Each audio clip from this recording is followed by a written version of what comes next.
Welcome. Thank you for my ranting. Thank you. Thank you.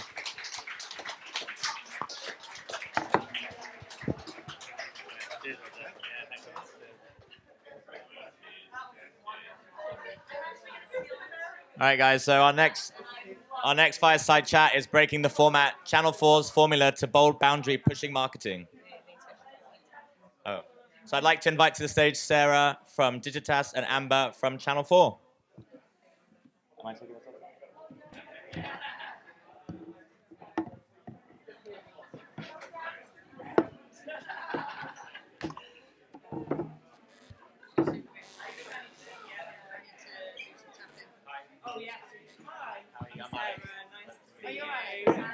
Thanks for joining us. Hi, I'm Alex. Lovely to meet you.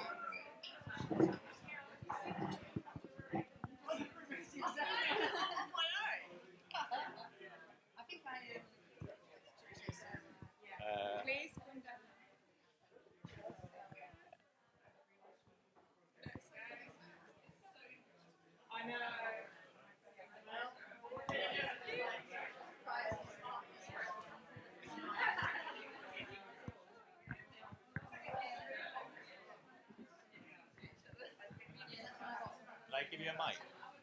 No? Thank you.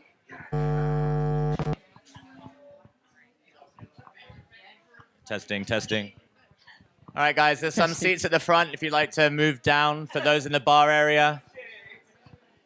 Last session of the day. We're excited to have this, so we're going to kick off.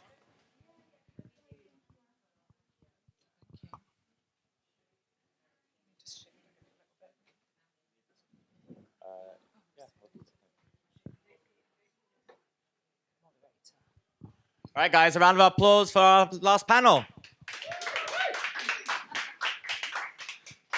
Is everyone actually here for this, or just early for drinks? Bowling. The silence says it all. Unlimited bowling. Where's the bar? Hi, well, welcome to the last session of the day, and thank you. My name's Sarah Plant. I'm a digital strategist at, experienced strategist at Digitas, and work across loads of brands around really connecting the customers to really meaningful, brilliant work. And we're here to talk to you about why actually focusing on everybody is going to be a recipe for a brand. So how do we actually think about focusing on single-minded customers and making brilliant, brilliant work? So Amber, do you want to introduce yourself? Hi, I'm Amber. I am the marketing director at Channel 4, been there for 4 years. And I think we called it this. It was instead of embrace the haters, but you know, this is what we're going to do throughout the next half an hour. And by the way, because there's so few of us, can you just make it like well interactive and just like a big, I hate the words fireside chat. So if everyone could just, mainly heckling from the back, Tina, that's excellent. And I've got some like fun advertising to look at as well, so we can have a good crack. Great. So where we're going to start is I just want you to raise your hands if you've been a people pleaser in your home life, in your work life. Yeah, thank you. Brilliant. So nearly all of us, and especially at work, we've started out with that incredible brief, that amazing campaign. You know exactly who it's for. You can see them in your mind's eye. And then all of a sudden they start adding different personas, different levels of customers, etc. And what you end up delivering, because you've been told not to push back or because of the deadlines, is actually a real mediocre campaign. So what we're here to say is actually you can't please everybody, so why would you do that? And actually let's make some really brilliant work by pissing a few people off. Yes. So on Channel 4, I guess you probably know a little bit about who we are and what we do. So Channel 4 is here to create change for entertainment, and what we are in the main trying to do is make societal change and people think differently by challenging, pushing boundaries, by representing those unheard voices and communities, and also just reinventing the way that we do entertainment. So when someone said to me, Amber, we need to do like a climate season, we were like, cool, but we're going to do it in a very, very different way. And I remember when 4 Creative presented me this idea, and I just thought people are going to hate that. I love it. And so rather than explain it anymore, I'm just going to share the ad with you. Does anyone remember the ad? You do? Oh, good. Hang on, how do I get out of this? Because it's on VLC, of course. Wait, the wonders of technology. All right. Here they are on their exec jet. Let's go. Welcome aboard. Our flight time today will be 14 minutes. Bring it back to the flow, give us that. Back to flow, give us that. Back to flow, give us that. Back to flow, give us that. Back to flow, give us that. Give us the flow, give us that. Back to flow, give us that. Back to flow, give us that. Back to give us that.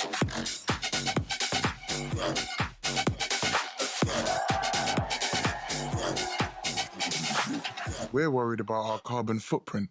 Are those with power doing enough about their carbon skid mark? The Change Climate Season, coming soon on 4. Yeah, so thanks. What a fun piece of work, right? So you probably know that the carbon footprint was a made-up thing by advertising to make people feel good about giving the responsibility to everybody to make a difference and not just oil or petrol companies. So we decided to flip that on its head and really start to challenge, like, is it the responsibility of all of us? Yes, sure, but is that going to make a difference that we need to climate? Nowhere near. So we needed to challenge, as we like to do, those in power, manifested by definitely not a Rees-Mogg lookalike thrusting away in his carbon oil stained pants. Definitely not for legal reasons. This is for the tape. Hi. And so we kind of like flipped it on its head and really started to challenge that. This ad was so successful for my team, and we absolutely applauded the fact that we got thousands of complaints.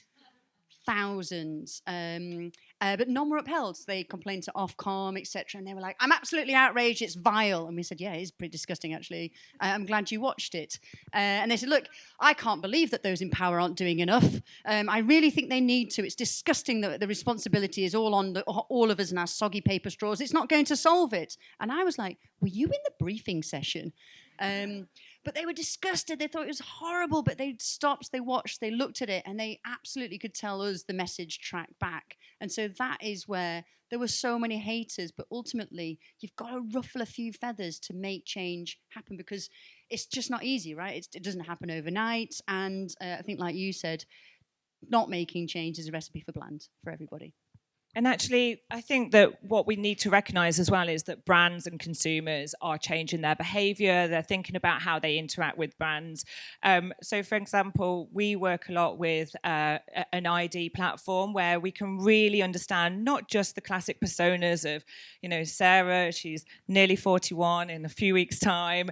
She lives in this town. And I'm very okay with that. Lives in this town. But we're starting to understand transactional behaviour where they overlap with other customers that are in our growth areas. And what we can do with that information on top of that societal layer that says, people are following a much broader range of media now. So quite reactive TikToks, they're kind of looking for their financial advice on Instagram and so on. What this richer picture gives us is an opportunity to cut through that sea of sameness and really directly target customers. So I'm working at the moment on a brand where we have got a very playful tone. It's very much around an affluent brand who want to engage with a bit of mockery around the kind of brands that you have within your kind of arsenal of your identity. And we have an opportunity with a very household name to really have a playful opportunity to connect with that audience. And by doing that, yes, we're going to cut out a huge amount of people that aren't relevant to this brand. But the ones that we do connect with, we're going to have a deeper relationship. We're going to have a much more playful relationship. And actually, that's going to then encourage us to have more bold, creative, confident work in future. Yeah, and I'm going to share a little bit, not about really challenging or disgusting stuff, but something that hopefully you're all aware of that Channel 4 really supports with all of its heart, which is the journey of the Paralympics. Yes, we're going to have a look at the journey, but I'm also going to share with you in a really open way how actually it was mega successful. People loved it at each stage, but there were a few haters. And when I say a few, always loads. And I'm just going to share with you how we embraced it every single stage. But to really make change, we've probably learned about 4 things, which is convenient because we're Channel 4. So when we think about it, we want to make change, and we know that you've got to be really authentic because everyone can sniff it out. And for us, this is bang in line with creating change for entertainment. The next thing is we really know that we've got to be brave and bold and embrace those haters. We also know it's a long journey to make change. It doesn't happen overnight. And then the 4th thing is you've got to do more than one thing. So for us, it's been a very long journey. We came from quite a way back in 2012, way before I actually started working there. Do you remember the 2012 ad? Yeah, I mean, again, put hands up if you remember Superhuman. It was absolutely, in terms of its tonality, like visually, it was so awe-inspiring to have something that just really stood out and started some really valuable, provocative conversations. So, because it's a small group now, it's a vote now. Do you want to watch it? I remember it. I didn't work at Channel 4, but I was so inspired by it. I thought that is so very different. And when we're talking about inspiration, this is what the team heard at the time, which is that schools thought that is such a different way to look at disabled people. We need to help the next generation think about the disabled community in a very different way as to where they are now. So they were sticking Channel 4 posters up around school, really inspiring the next. Yeah, in terms of that generation, we were spending some time earlier discussing the gap between our industry and universities and the generation that is rising up through schools. And we think it's really important, like, how do we actually close that gap? And there's actually, I think everyone in this room, we have an obligation to make sure that people understand, like, how do they use their imagination? How do they stay curious? But more importantly, how do they stand for something that is bold, provocative, and really authentically themselves? Yeah, but not everyone loved it, right? So it was so different that there's already people at that moment going, you know what, misguided. We should just treat them as human. I love it, but we can't all be superhumans. It forces disabled people to view themselves or the community to be viewed in a certain way. It's just not quite nailed it. So for the team going, yeah, absolutely, everyone's talking about it. Then they went, oh, wait, just a little second. Have we got this right? And how can we adjust? Now, luckily, the Paralympics are every 4 years, so there's plenty of time to do some more research. And what they wanted to do was not just talk about the Paralympic athletes and put them on a pedestal.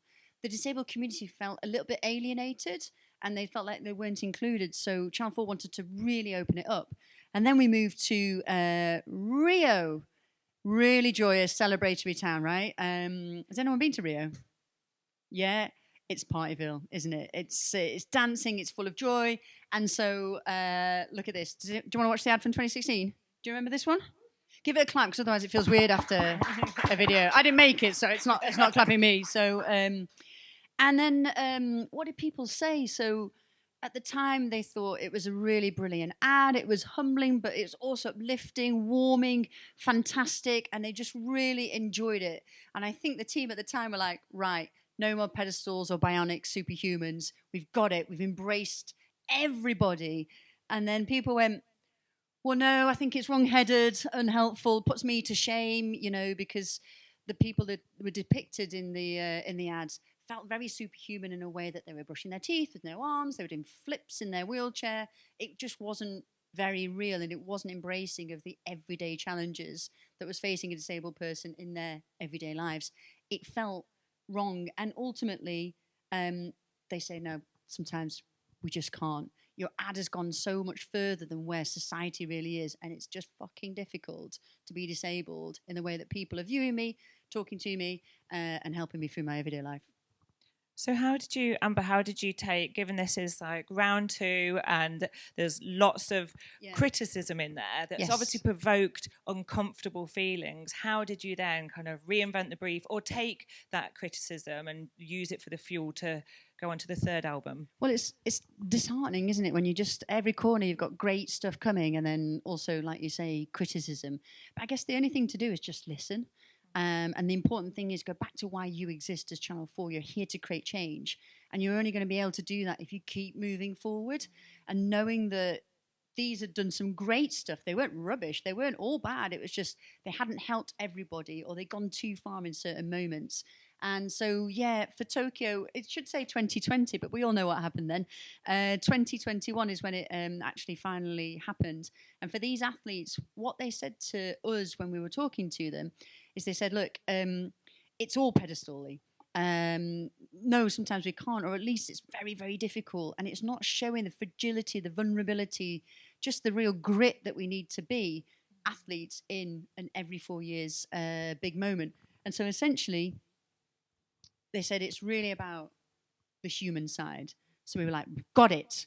We'll put a dot right in the middle and it'll be super human. And what we did, in all honesty, was just try and make a film that showed, yes, there's a controversial line in the middle, which I'll tell you now and we'll come back to afterwards, is to be a Paralympian, there's got to be something wrong with you. So bear that in mind, but think about what we really tried to mean by that. You know the pattern of this slide now. The left-hand side is glorious. The right-hand side is going to be the haters. Get ready for them. So what Channel 4 meant by to be a Paralympian, there's got to be something wrong with you, was to really be controversial in a way that we wanted people to talk about it, right? Because we wanted people to go, oh, you can't say that. Because you can't really, if you meant it in that way. What we meant was, look how hard it is to be a Paralympian. There's got to be something up here that is like really very different to everybody else, that is like willing and committed to go after 4 years where you're missing, you looked a bit sad, missing your kid's birthday, ruining relationships, having to go through all sorts of grueling, brutal, raw, painful moments. You've really got to have something wrong with you to want to do that for life, right? And of course, what people said is, they really, really got inspired. It felt very real, very tangible, very gritty, and they really understood the motivation behind the Paralympic athletes. There's also another critical moment in there where, did you see the lady in the wheelchair? She just wanted to go to get a coffee, right? And she couldn't. Why? Because the guy had not spent 50 quid on a bit of tarmac to have a nice little ramp up to his cafe. And actually more than that, she rocks up, can't get in. Nobody just kind of comes to help her in any kind of way. And she's a gold medal Paralympic athlete, right? So she is someone who's massively achieving and should be really celebrated. And no, she can't get in. I didn't realise I put the bleep in. Obviously, she says, for fuck's sake, to get in there. But what did people say, right? So they said it's absolutely sickening. It's highly inappropriate, offensive. It's far too graphic. You're totally misguided. When we say graphic, there was a lot of chat over that blister scene. Did you see that? Yeah. Filmed over and over again. Not a real blister, but it's very difficult to recreate a blister, it turns out. Who knew? And more than that, actually, the disabled community said there's nothing wrong with us. So maybe we tried, we thought we were going to get the outcome, and by the time it goes out to air, or by the time, you know, whatever is happening in the real world, it can really create the environment for what you're trying to say. But you've really got to stick to your guns, because, of course, we were trying to make positive change. We felt like we'd made a step forward, and certainly in accessibility, we were behind the scenes as well, making that happen in Channel 4, in the media industry, in production as well. And that's the thing in terms of our industry. We either have this sea of sameness, we make mediocre work and it's okay, it gets a little tick box and it's on to the next campaign, or as individuals and humans, we become obsessed about the people that we're connecting with. And that means, yes, okay, it's about the great bits in their life, but it's about the hard bits in their life, the uncomfortable bits. And it's only then when we start to see these real customer truths that we can really start to stand by something and make some really exceptional work. And talking of exceptional work, those are 3 incredible campaigns that went before. So when you said tricky third album, tricky fourth album, even right? Like how do you continue to create change? How do you continue to listen? What is real now? And we were like, well, what do we do? We've done Superhumans, we've done Super Everybody, we've done Super Human. Like, where do we go? And we decided to move away from the Superhuman campaign because it started to get lots of different meanings and stigma around it. And we said, well, look, why do people watch the Paralympics anyway? Because when we first picked it up in 2012, prior to that, it was a 1 hour, at the end of the week, highlights package in the BBC. Literally nobody watched it. No wonder at that moment in 2012, only 14% of people were going to bother watching the Paralympics. Now it had massively changed. We were broadcasting it on multiple channels, live streams. They were watching it in their millions, billions of minutes actually were being consumed. So what was it and why were they watching it? And I don't worry, there's not a research slide coming up. But what we did is we did do the research. And of course, people watched it for, the sporting moment, the achievement, the occasion, the atmosphere.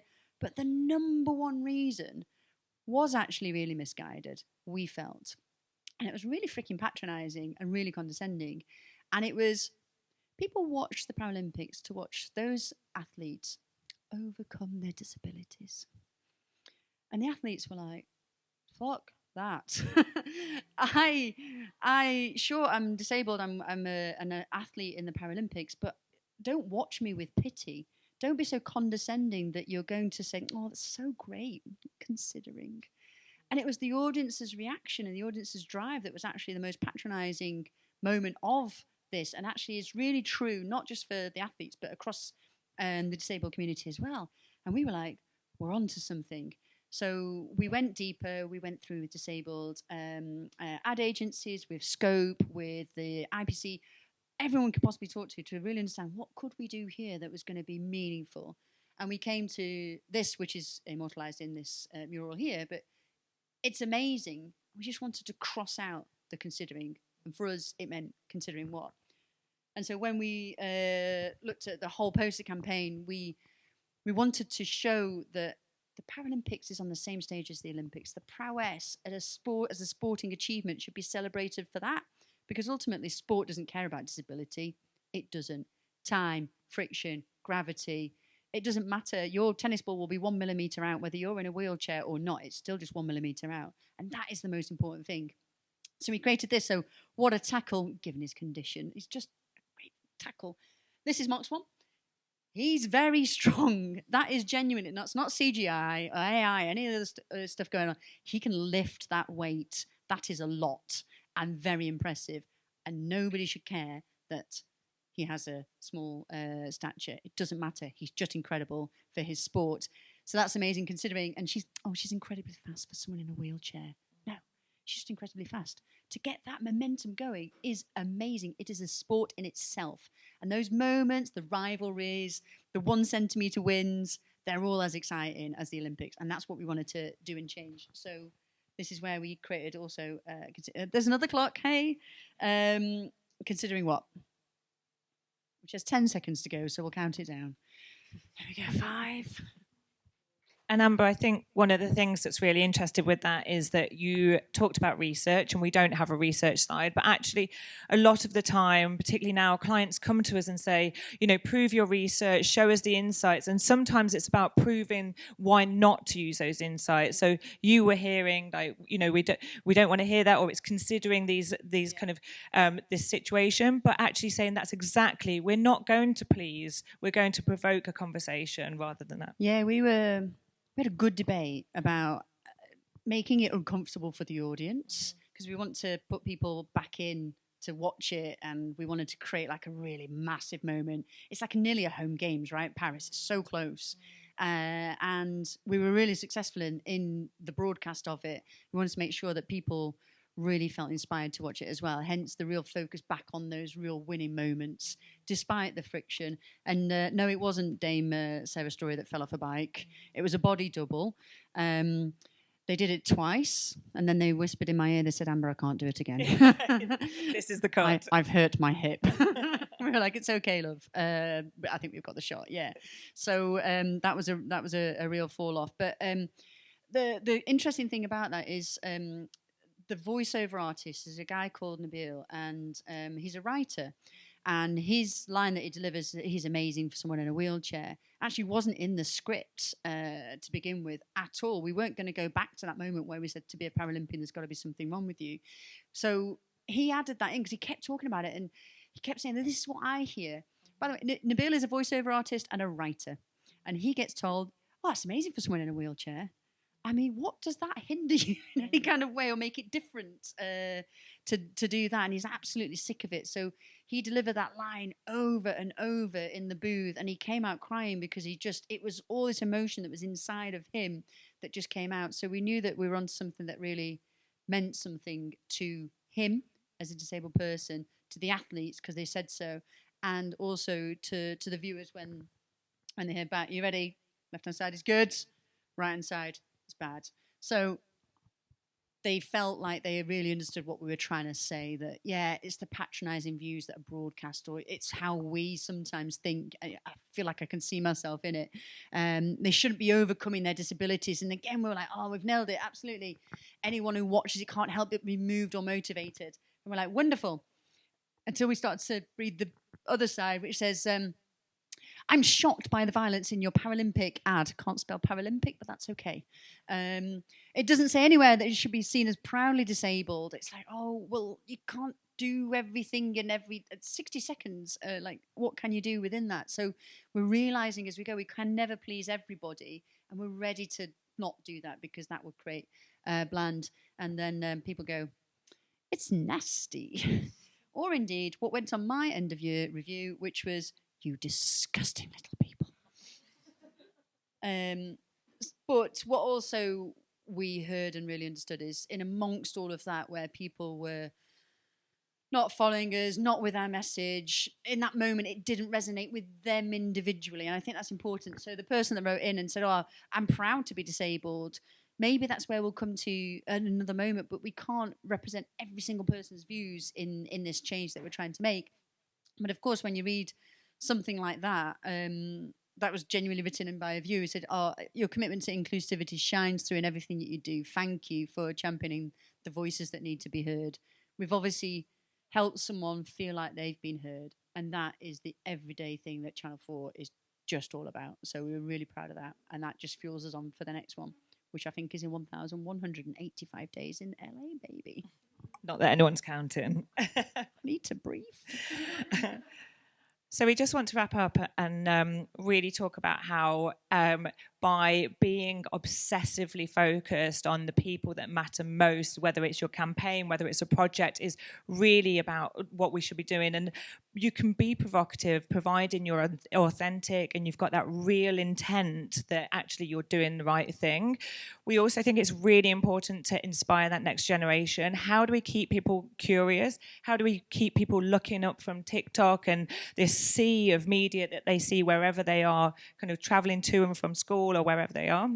And also, how are we responsible as marketeers within our massive industry to stand up and really actually say, no, this brief isn't quite right, or actually we have got research, but we want to challenge that and provoke it. So how does, just a final question around, given that Channel 4, yes, it's all about that, but you must get blockers where people say, no, Amber, you're not going out again, to get criticism, etc. So how do you kind of navigate some of that? I think we had very deep conversations about that when I first joined and we were under the cloud of potentially being privatised.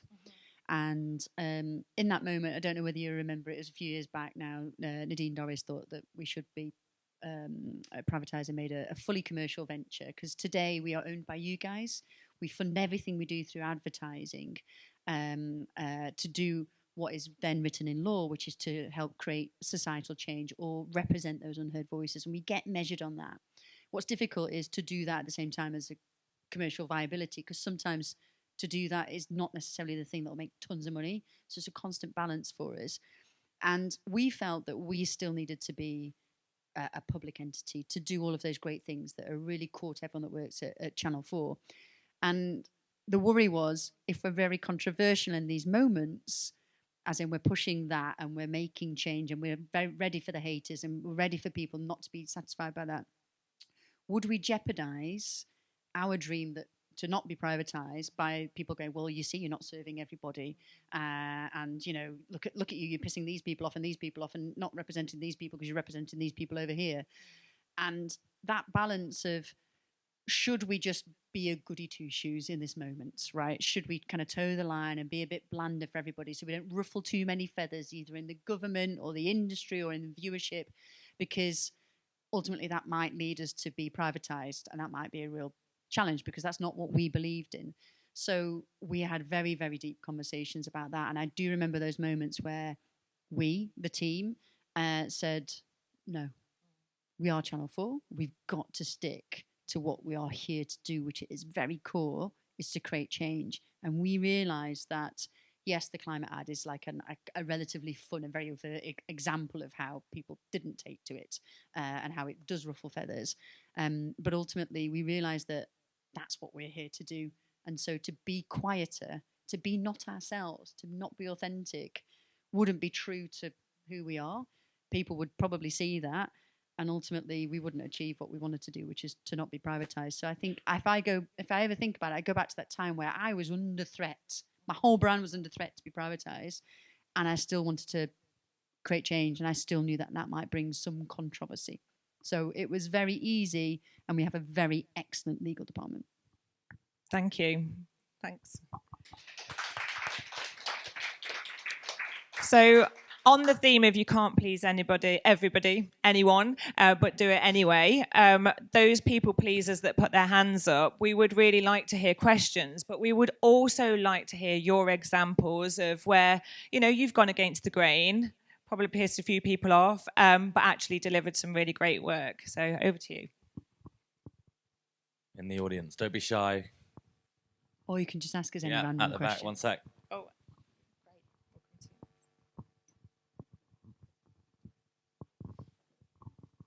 Hi. My question is really about For Creative and whether you find that helps do more provocative, more controversial work.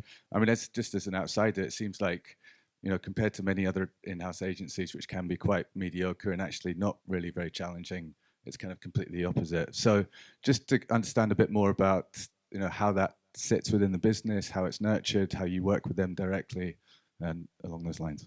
Yeah, so in-house agencies are quite on the rise at the moment, and I would say that there's quite a number that are very innovative. Channel 4 has a brand that has that license, right? Because our very brand itself allows and wants us to do that work that from the outside might seem very exciting. That's true because we're a daring, mischievous, but optimistic kind of a brand. Working with For Creative, I'd never worked with an in-house agency of that scale. I had in-house studios and stuff like that before. But it's the one major interesting thing is that they are vested in the brand in the same way that you are. They live and breathe it in the same way that you do. And they know it inside out, just like you do. So when they get that brief, they multiply their thinking on it with just another Channel 4 heart and another Channel 4 mind on top. The other great thing is they're literally just there. So that beautiful nature of, I mean, I don't know why we have sides, but we have one side of the floor is marketing and one side is For Creative. And it's literally like that. And there's this whole big seating area in the middle where genuinely, like literally physically, people are just interacting and sharing ideas and going, oh, what do you think? And we don't have account management. So there's no account management between marketing and For Creative, which I was like, this is not going to work. And it is hard sometimes because the language that account management can actually do to translate people's needs and thoughts across between two different language schools, as it were, can be really helpful. But it also just, without that, it just gets us to my team who've maybe never worked directly with producers and creatives in such a way, just get that great exposure. And we just work it out together. So there's that wonderful tangible nature of their skin's in the same game. And also they're just there to work it out together. So hopefully you can see that we make really great work. And I can't tell you the amount of ideas I buy on first sight is, I've never known the hit rate be so much, but I think it's because we're basically the same team. And I think as somebody that works external agency, so at Digitas, I find that our role with more risk-averse brands, our role is to champion those in-house teams, is to say, no, they're not just working on backlog items, they've actually got a real point of view, they live and breathe this brand far more than we do, they're the experts, but we can often be, I quite like being the megaphone for the in-house teams as well, so if you do work with external partnerships, work together on that brief and get that kind of projected across, so yeah. Lady in the red top, you. Lady in red. So on the people pleasing piece, I think my professional experience with, I think what you've dealt with it in a very different way, but I used to run global social for a big fast food company, and that is definitely the kind of place where you don't please everyone, and something blows up online because of an activist group attacks you, or there's a customer service issue that goes viral, and then everyone in the business is coming to you saying like, fix it, make it better. So something I did internally was using data, and my inside, like within the team joke was I called it the CTFD index, which was like the calm the fuck down index. Because everyone would just be like, this is exploding, what are you gonna do? And it's like, well, let's actually look at the data and help it inform like what we should do. And is this really an issue? And then bringing other business metrics like sales in to say, well, did this actually really have a negative impact, A, on our brand, customer experience, or sales? So that leads to my question then, which is, you go into this in such a bold way, knowing you're not going to please everyone. So you're probably scenario planning, with your various teams. Okay, if X, Y, or Z happens, here's what we're going to do. But then, because you see, I don't know if it's equal or if one is skewed sentiment-wise, how do you decide, like, to continue on the conversation if there is an apology needed, or what's the next step for the business after the ad goes out and, all the different crazy sides of, the world are coming at you with their feedback? You're absolutely right. We do think about the impacts before we get there super carefully.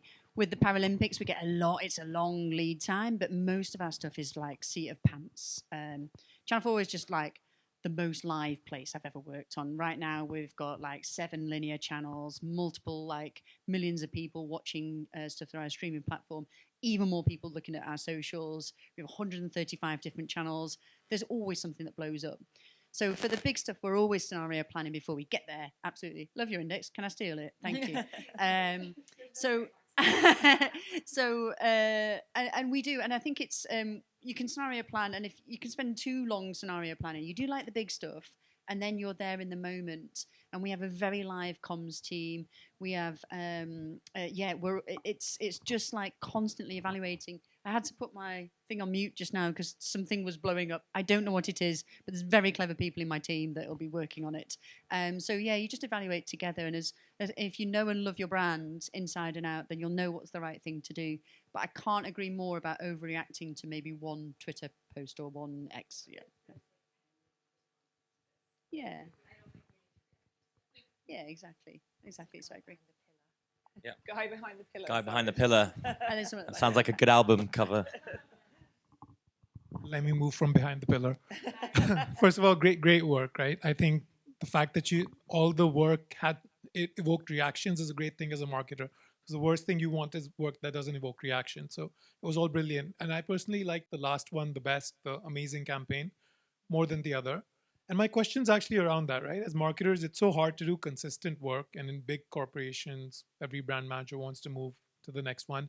Looks like you guys had that superhuman one running for 12 years and it seemed to be doing well. Why did you decide to move away from that to amazing? Because we were really looking at the territories. How can we continue to move the conversation forward? And each time we'd gone with the superhuman, the word super was putting us into a zone that was either pedestaling the athletes. This is Jody. He's excellent. He genuinely had that accident that was portrayed in one of the... so he absolutely burnt off his... So friction for him is a very sore word. He lost half a skinful of thigh. And it was putting different groups on pedestals and making it seem very unreal.